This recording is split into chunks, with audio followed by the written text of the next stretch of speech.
Welcome back, folks. Now, it's evident that there has been a splinter on the right for quite a while now. This predates this current iteration of it.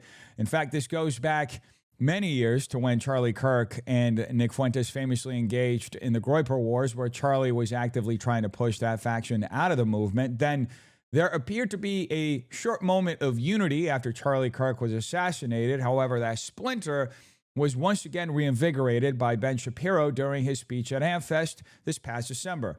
He was the first person to get up on stage after Erica Kirk and speak against the America First movement, which is a rapidly growing coalition of patriots who choose to put domestic policy ahead of foreign policy. And since then, since Ben's speech, the Republican Party has basically factioned into America First versus Israel First. And that's really what we've been watching play out over the past few months, both politically and culturally. A direct divide within the Republican Party where the Zionist establishment is pushing in one direction and the America First movement, which is Christian and largely Catholic, is pushing for foundational American values within the Republican Party.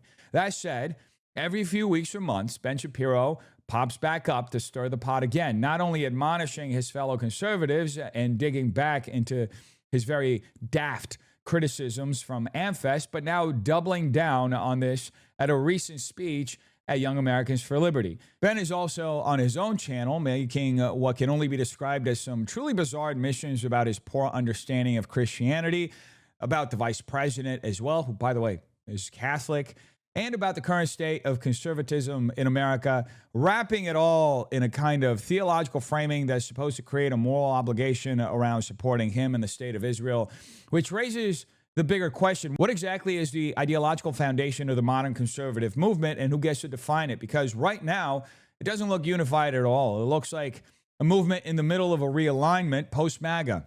Anyway, we're going to start today by looking at Ben's most recent speech at Young Americans for Liberty, a Turning Point adjacent event, and this is what Ben had to say. Possible. It's wonderful to be here at University of Pennsylvania, a place that now apparently recognizes that calls for genocide against Jews are bad. So congrats on that, UPenn. What? That's a weird statement to make. It took a little while to get there, but eventually you got there, so congrats. Late last week, the President of the United States ripped into pseudo-conservative commentators Tucker Carlson, Candace Owens, Megyn Kelly, and Alex Jones. He did so by calling them low IQ. Now, of course, the President has dropped this descriptor just a few times in the past. In this particular instance, he is not wrong. You are indeed rolling in low IQ horse shit if you believe, as Tucker Carlson does, that the President is a slave to Israel, or that Muslims believe in Jesus the same way that Christians believe in Jesus, as he said today, These are all or that strawmans. Alex Jones is a prophet, or that the chief opposition to Venezuelan dictator Nicolas Maduro was globo homo, or that Russia is beautifully run with tremendous subways, or that Sharia law produces wonderfully clean and robust civilizations, or that Winston Churchill was the villain of World War II, or that Nick Fuentes is less evil than Ted Cruz. You are indeed wallowing in low IQ slop if you promote, as Candace Owens does, the conspiratorial trash that Erica Kirk and TPUSA and the Israeli government and Josh Hammer and everyone who isn't Tyler Robinson was involved in the murder of Charlie Kirk. And that you know this because Charlie came to you in a dream. Or that Frankists are in control of America's foreign policy and also engage in ritual murder of Christians, by this she means Jews, or that Israel was founded as a haven for pedophiles, or that Brigitte Macron has testicles. I have no basis on which to assess the latter matter. But she's going to win a lawsuit against Candace Owens. And worst of all, you are preying on low IQ people when you cynically humor all of the foregoing for clicks and cash, as Megyn Kelly does. Nobody is upset with Megyn Kelly's facile, trite, hackneyed takes on Middle Eastern politics. People are upset with her absolute cowardice and annoyed by the fact that as a 55-year-old person, she cosplays courage like a clout-chasing 16-year-old girl. So, what do all of these purveyors of low IQ rubbish have in common?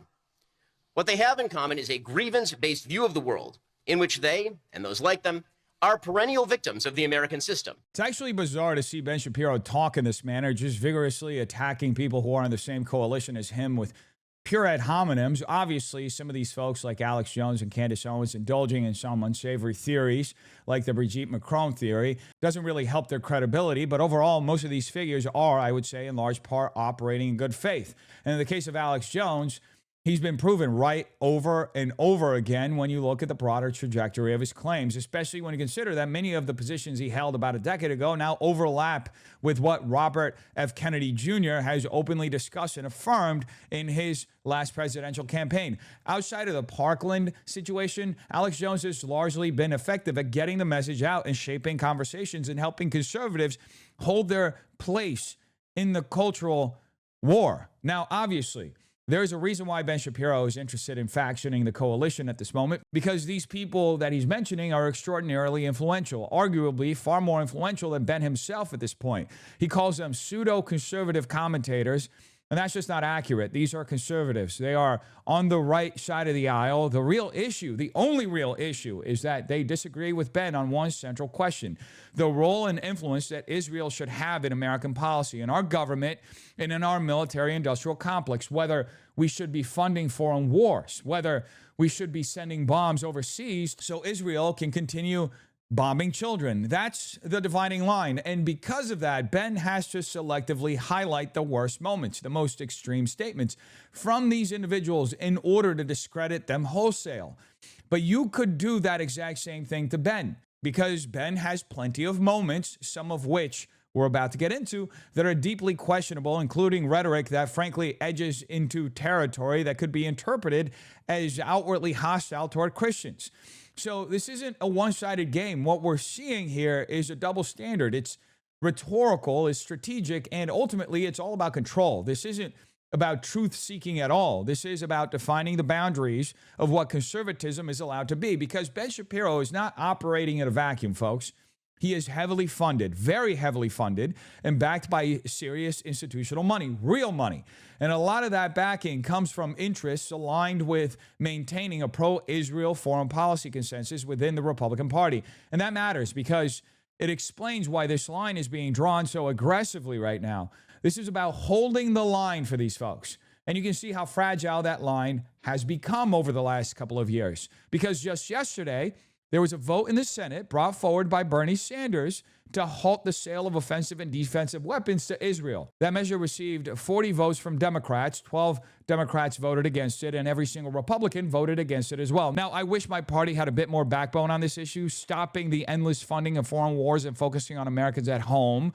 But the reality is, even expressing that sentiment today is enough to get you labeled as an anti-Semite by people like Ben Shapiro and Josh Hammer. But here's where this gets even more absurd, because Ben isn't just criticizing these commentators, he's insulting their audiences. He's calling the people who watch Tucker Carlson, Megyn Kelly, Candace Owens, and even Nick Fuentes low IQ. But let's be honest about what that actually means, what that ad hominem means. The majority of the Republican base engages with these voices. There was even reporting in a recent New Yorker article suggesting that a massive portion of the GOP base, about 75%, consumes content from Nick Fuentes. So what Ben is effectively doing is calling a huge percentage of his own party unintelligent. And that should tell you something. If he is that out of step with a base, with the GOP's base, it tells you just how desperate this moment is for the establishment side of the conservative movement. This isn't a coincidence. This is a defensive posture from Ben Shapiro. This is what it looks like when control is slipping, and it is slipping. Even Benjamin Netanyahu has acknowledged publicly that the level of support Israel currently enjoys from American leadership is historically unique and unlikely to be replicated in the future. In other words, the moment right now is the high watermark. And if generational trends continue, especially with Gen Z and millennials, who have been shown in many studies to be declining in support of Israel, it brings us back to Ben's opening line, because it almost slips under the radar when you think about it. Ben starts his speech by praising the control of speech on college campuses. Now, what he's referencing here is the shift we've seen at universities like the University of Pennsylvania, where after months of backlash over pro-Palestinian protests and controversial rhetoric, administrations have begun cracking down more aggressively on certain types of speech, particularly speech perceived as supportive of Palestine. So when Ben opens by congratulating these universities, He's not just making a moral statement, he's endorsing the increasing regulation of speech in academic spaces, such as the one where he's speaking at, which is ironic. And the premise he's using to justify this is false, by the way. There is no widespread reality in which people on American college campuses are calling for the genocide of Jews, which is what he states here. That is not what's happening. To frame it that way is completely disconnected from reality. It's an exaggerated, almost absurd claim that's being used to manufacture a sense of moral urgency. And once you create that kind of moral panic, it becomes much easier to justify the sort of censorship that he's praising here. That's what this is all about. It's taking a fringe or mischaracterized idea and elevating it to justify broad restrictions on speech that you and I enjoy. And that should be of concern to people, because once you accept that framing, once you accept that false premise, you've already conceded the ground that allows speech to be controlled in the first place. And that's where things really get interesting, because for years, the conservative position, Ben's position, was rooted in free speech absolutism, especially on college campuses. That was a battleground. That was a principle. And now suddenly we're seeing a pivot away from that, where certain categories of speech are not just criticized, they're not tolerated, and they're actively suppressed, and even praised when they're suppressed. So the question becomes, where is the line? Because once you start endorsing the control of speech, once you start deciding which ideas are too dangerous to be expressed, you're no longer standing on principle, you're standing on preference. And that's a broader theme here. This isn't just a fight between commentators, as he's painting this out to be. This isn't about personalities. This is a fundamental conflict over the future of the conservative movement in America, what our country prioritizes, who we represent, and whether we remain rooted in American interests or become something else entirely. And that's exactly why moments like this matter. All that being said, there have been a boatload of clips from one of Ben's recent podcast episodes that have been going viral for many reasons. We're going to look at 3 of the most viral clips. And here's the first one. I'm a Jew. That means that I do not believe in the divinity of Jesus. I also believe, as an Orthodox Jew, that Judaism is not the only path to heaven. Judaism as a religion is not exclusive, meaning that as long as people who are not Jewish follow 7 basic Noahide laws, and this includes Christians and Muslims, they too have a share in the world to come. And those 7 basic laws are things like no blasphemy, don't commit sexual sins, set up a court of law, make sure that you're not eating flesh from a living animal, stuff like that. Now, I'm just going to start out by saying this. While it is historically accurate to say that this country was founded on Christian values and Christian morality, those values do not come from some vague Judeo-Christian tradition.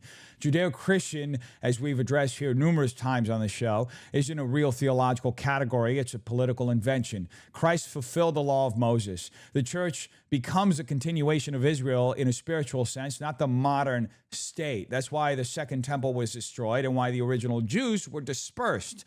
And importantly, the modern practice of Judaism is not the same Judaism that existed in the time of Christ, because there are no longer temple sacrifices. There is no priesthood functioning in that same capacity, and the entire structure has fundamentally changed for Judaism. Now, obviously, these are things we can go into much deeper, but let's ground this in principle first, because under the Constitution, Ben Shapiro has every right to practice his religion and believe whatever he wants. That is a foundational liberty in this country. Even though America was built on Christian moral assumptions, religious freedom is core to that system. As Thomas Paine writes in Common Sense, the ability to coexist with differing beliefs is one of the strongest liberties we have. Now, he was speaking primarily about Christian denominations, but that principle has since been extended broadly to Judaism, Islam, Hinduism, and beyond. Now, we can have a broader debate about religious pluralism and its long-term implications in America, but let's stick to what Ben is actually saying here. Now, he states plainly that he's Jewish and does not believe in the divinity of Christ. And that right there should immediately tell you that Judeo-Christian unity, as it's often presented politically, is not a real theological alignment, because Christianity is entirely centered on the divinity of Christ. If you reject that, you are not in theological continuity. You are in theological opposition. Judaism, in its current form, is a rejection of Christ. That's not controversial. That's definitional. But what's really revealing is what comes next, because Ben says that Judaism is not exclusive and that non-Jews can attain a share in the world to come by following the 7 Noahide laws. Now, On the surface, that sounds inclusive. It sounds almost pluralistic. The laws themselves: don't murder, don't steal, establish courts, don't engage in sexual immorality. These sound like basic moral guidelines, but the issue is in the first law: do not commit idolatry. Because when you actually dig into how that law has been interpreted by rabbis historically, things get a little more complicated. See, one of the most influential figures in Jewish legal and philosophical traditions is Moses Maimonides, who lived from 1138 to 1204 AD. In his Mishneh Torah, which is one of the most authoritative codifications of Jewish law, especially within Orthodox traditions, including the ones Ben identifies with, Maimonides explicitly classifies Trinitarian Christianity as idolatry. Why? Because Christianity teaches the Trinity and the Incarnation, which, from that framework, is seen as dividing God or associating divinity with a physical form. Now, think about the implication of that. If Christianity is considered idolatry under the Noahide laws, and idolatry is prohibited for all people, not just Jews, then by that standard, Christians are not actually fulfilling the requirement for a share in the world to come, as Ben claims. In fact, they would be in violation of the very first and most important Noahide law. So you end up with that contradiction, Ben. On one hand, he's presenting this as an inclusive pathway. You don't have to be Jewish, just follow these laws. But on the other hand, one of the most respected authorities in his own tradition defines the core belief of Christianity as a violation of the very first law. And that tension is never addressed by Ben, obviously. Now, I don't know if Ben is doing this intentionally, by the way, or if he's just glossing over it, but it matters because it reveals what's actually going on beneath the surface here. Because from a Christian perspective, the command is the complete opposite. Christians are called to evangelize, to spread the gospel, to bring people to Christ, to offer salvation through him. And that includes Ben. That includes everyone, anyone. And ultimately, it is up to the individual whether they accept that or not. But under the framework that Ben's referencing, that same act, believing in and proclaiming Christ, can be interpreted as a huge violation that would in fact prevent you from going to heaven with him, as he claims you would be able to do if you followed all the laws, which, funny enough, you can't follow because just by being Christian, you're in violation of the first one. So again, there's a fundamental incompatibility here that gets smoothed over with political language like Judeo-Christian values, but when you actually break it down, none of it holds. And that's really the broader point. All of this isn't just a theological disagreement. It has cultural and political implications as well, because when figures like Ben Shapiro step into the public square and begin framing moral systems, influencing policy debates, and even critiquing Christianity from within a conservative coalition, it raises the question, what is the actual foundation of this movement? Is it actually still rooted in Christianity? Is it rooted in a pluralistic moral framework? Or is it something else entirely? Because if you can't even clearly define the moral and theological basis of your worldview, or you shapeshift it so you can just accommodate it within the Christian framework, then everything built on top of it, politics, policy, culture, all of it starts to fracture from within. And that's exactly what we're seeing playing out before our eyes. And perhaps if one were to speculate, maybe that's the whole point around this. Maybe the whole point is to subvert Christianity quietly through these white little lies. For those who don't know, the Old Testament, and I count Tucker among them because he clearly has very little fluency with it. I have some fluency with it since I've gone through it, 50 times in the original Hebrew at this point. But if we are talking about Amalek, Amalek is a nation that attacked the Israelites as they were coming out of Egypt. And there's an injunction in the Bible that Jews are supposed to remember what Amalek did to them, and they are supposed to wipe out the memory of Amalek. Now, here is the thing. No one knows who Amalek is. This is black letter Hebrew law doctrine. This is Jewish law doctrine. No one knows who Amalek is. And thus, the injunction to quote-unquote wipe out Amalek does not apply to any group of people. That is not the way it works. When Benjamin Netanyahu invokes Amalek, he invokes it as an idea of evil. And he invokes it specifically with regard to Hamas, a terrorist group.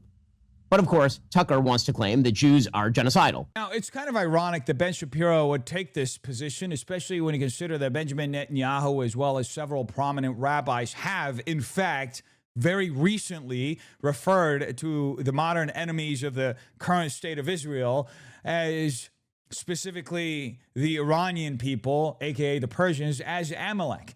And this is something that Ben himself effectively concedes toward the end of this clip. He starts out with one framing, and by the time he finishes, he completely undercuts it. He contradicts himself from beginning to end because his central claim is that no one knows who Amalek is. And therefore, the command to wipe out Amalek doesn't apply to any modern group. But then, in the same breath, he acknowledges that Netanyahu invokes Amalek symbolically, specifically in reference to Hamas.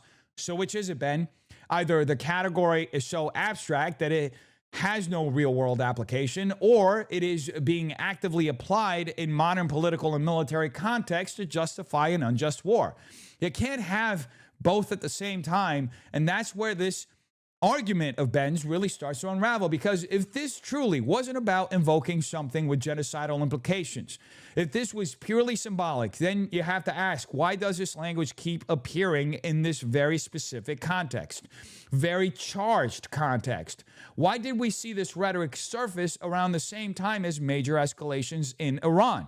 Why were there multiple clips, as we've covered on the show, of rabbis explicitly framing the current conflicts and the strikes in Iran as a war against Amalek? Why is that language being used at all if it's supposedly irrelevant in the modern application? Because it's starting to look like an attempt to hold two positions simultaneously. On the one hand, Ben is trying to distance himself and the broader pro-Israel position from any accusation of genocidal rhetoric. He wants to frame critics like Tucker Carlson and Megyn Kelly as exaggerating or even acting in bad faith.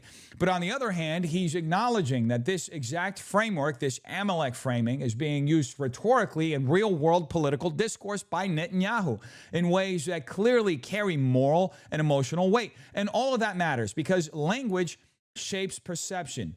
When you invoke something like Amalek, a concept that in its original context invokes total destruction, you are not just making a casual analogy. You are tapping into a deeply embedded theological idea that historically has some very serious implications. Now, to Ben's point, yes, within Jewish legal tradition, there is a long-standing position that the identity of Amalek is no longer known, and therefore those commands are not operational in a literal sense. That's true, but that doesn't erase the fact that the symbolism still exists and that it can be and clearly is being used in modern rhetoric to frame enemies in absolute moral terms.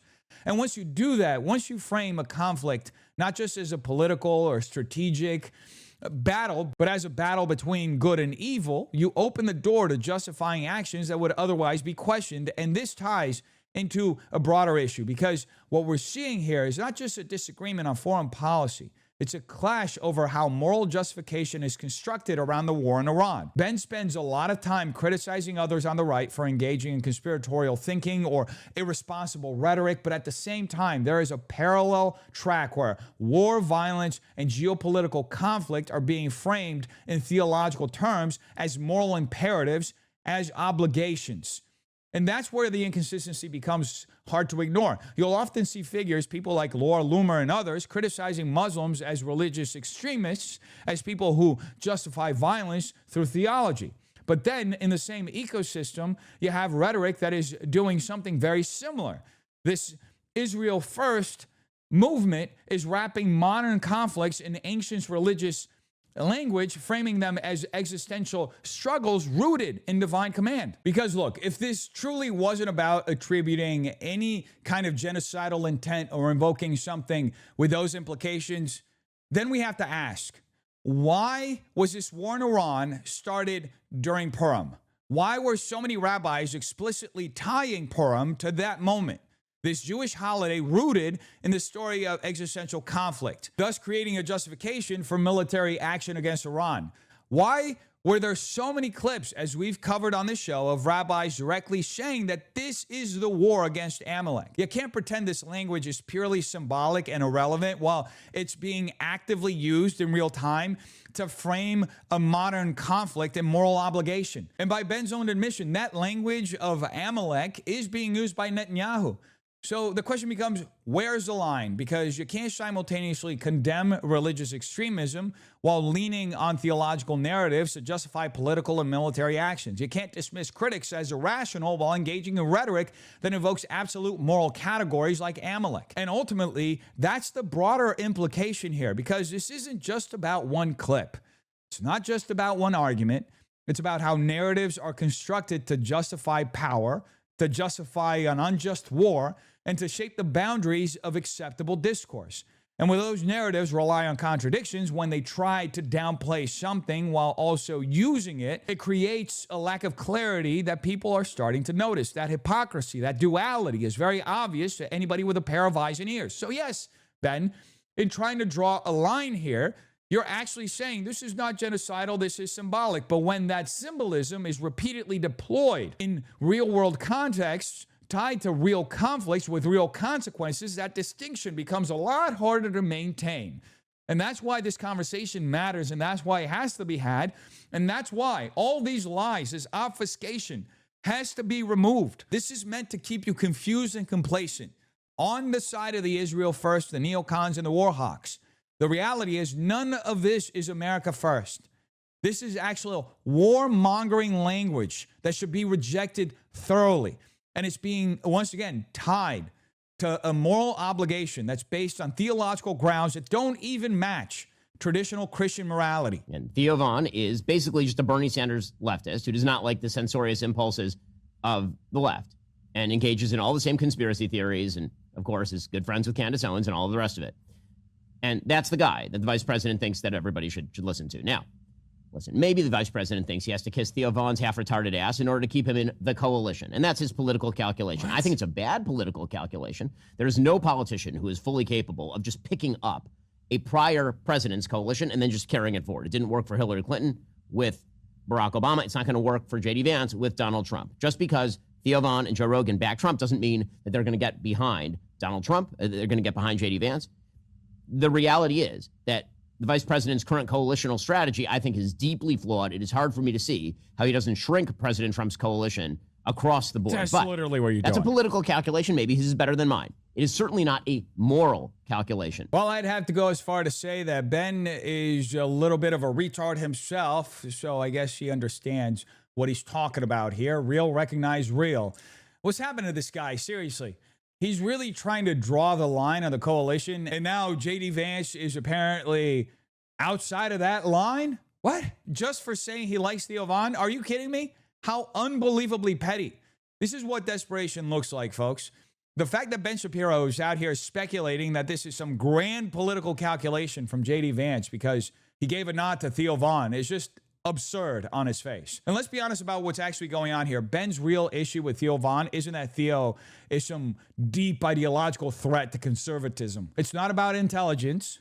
It's not about coalition strategy either, as Ben claims here. It's about one thing. Theo has been openly critical of the state of Israel and the war being conducted by Israel. That's it. Point blank. That's the dividing line. Everything else is just window dressing. Because let's be real, Theo is a comedian. He's not sitting there on his podcast trying to write policy papers or deliver 200 IQ geopolitical breakdowns. In fact, part of Theo's appeal is that he doesn't do any of that. He's known for being off the cuff, a little all over the place, and yes, not exactly a polished intellectual. That's the point. He's funny. That's his job. And yet Ben is out here acting like Theo Vaughn is some kind of existential threat to the conservative movement because JD Vance dared to say something positive about Theo. And that's where all of this starts getting very revealing because what Ben is really doing here is trying to enforce ideological boundaries within the conservative movement. He's trying to define who is accepted within the coalition and who isn't. And the moment someone steps outside of that, whether it's Theo Vaughn or Joe Rogan or even the vice president or anyone else who doesn't toe the line on this Israel first policy, they get labeled anti-Semitic, dismissed, and ridiculed. But here's the problem with that strategy. It completely misunderstands how the modern coalition actually works. The reason figures like Theo Vaughn and Joe Rogan have influence is precisely because they are not political operatives. They're not controlled. They're not scripted. They're not sitting there trying to maintain some carefully curated ideological purity test. They're speaking to a broader audience, an audience that is skeptical, that is questioning, that doesn't want to be told what to think by gatekeepers, and JD Vance recognizes that. So when Ben says this is a political calculation, he's not entirely wrong, but he's also completely missing the point. Of course, it's a political calculation. Politics is about building coalitions. It's about bringing people in, not pushing them out, as Ben is actively trying to do. And if anything, what Vance is doing is expanding the conservative coalition by engaging with voices that resonate with millions of Americans who don't live inside the conservative media bubble. But then Ben goes a step further. He says it's certainly not a moral calculation. And that's where his argument really falls apart, because now you're not just disagreeing strategically. You're moralizing the coalition. You're saying that engaging with someone like Theo Von is not just politically unwise, it's morally wrong. Based on what? Based on the fact that he questions this Israel first policy that you have, Ben? Based on the fact that he doesn't align perfectly with Ben's worldview? That's not a serious argument. That's just gatekeeping. And it reveals something deeper, because this isn't even about Theo Von. This isn't really even about JD Vance. This is about control of the conservative movement. It's about who gets to define the terms of the conservative movement moving forward. Who gets to inherit MAGA? Is it going to be a top-down structure, top-down Israel first structure, where a handful of media figures decide what is acceptable? Or is it going to be a broader, more decentralized coalition that includes imperfect voices, unconventional figures, and yes, even comedians who don't always get everything right? Because if the standard is ideological purity, if the standard is that everyone has to fall perfectly in line on the Israel issue, then the coalition is going to shrink, not grow. And that's the true irony here, because Ben issues a warning that Vance's strategy is going to shrink the coalition. But in reality, it's Ben's rhetoric. It's Ben's dismissive, condescending, and frankly insulting tone toward people inside the coalition from the very first clip until now that does all the shrinking. These people are trying to purge this coalition purely based on their support of the Israeli state. Because what he's doing here is questioning the moral legitimacy of these folks for simply engaging with different voices. They're not trying to strengthen the coalition, they're trying to alienate it. And people notice that. So ultimately, folks, we've seen from beginning to end that this is a clash between two visions of the future of the right, of MAGA. One that is tightly controlled, ideologically rigid, that follows lockstep behind whatever Israel does, which is enforced by ridicule and exclusion, and another that is messy, broad, sometimes contradictory, but ultimately more reflective of Americanism, of the Christian values that founded this country. And if you look at the trajectory, it's pretty clear which one is gaining ground and which one isn't. It's very clear that America first is here to stay, and Israel first can only be seen in the rearview mirror. Anyway, folks, you tell me what you think in the comments down below. Hope you have a terrific day. Peace.